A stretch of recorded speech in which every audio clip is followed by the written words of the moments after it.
A state that could make all the difference on the electoral map come election night is also one of the hardest to predict. Florida and its 29 electoral votes, yet again a toss-up in 2016, with voters divided on the issues and the candidates. Donald Trump was not my first, second, or third choice, but he is now. Trump is a racist. He is discriminating against people with disability, and I have a son that has a disability. And for me, he's cuckoo. There are 4.6 million registered Democrats in Florida and about 4.4 million registered Republicans. A razor-thin difference when you consider Florida's nearly 3 million unaffiliated voters. So both campaigns are throwing money at the middle, spending roughly $48 million on television ads since the start of the general election, according to ad tracking firm Cantor Media.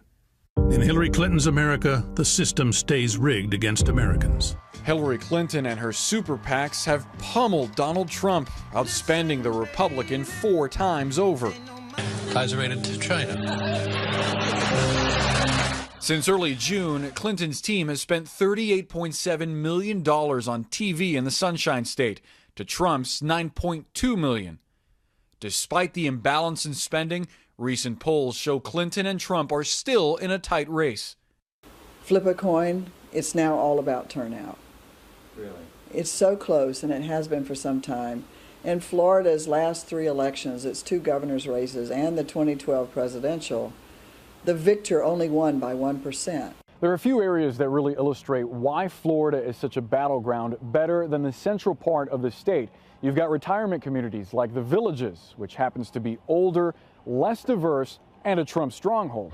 And only about 45 miles away, you have the polar opposite, Orlando. It's much younger, much more ethnically diverse, and it skews toward Hillary Clinton. Braulio, hi, this is Rebecca calling from the Florida Democratic Party. To find an edge in central Florida, home to nearly 40% of the state population, Clinton is investing heavily in an expanded ground game. We built an operation over several months that just can't be matched. It is the ground game that will make the difference in a state that is 1%. Primer nombre? Julio. The Clinton camp is courting more than 1 million Puerto Ricans living in Florida, about half of them in the Orlando area.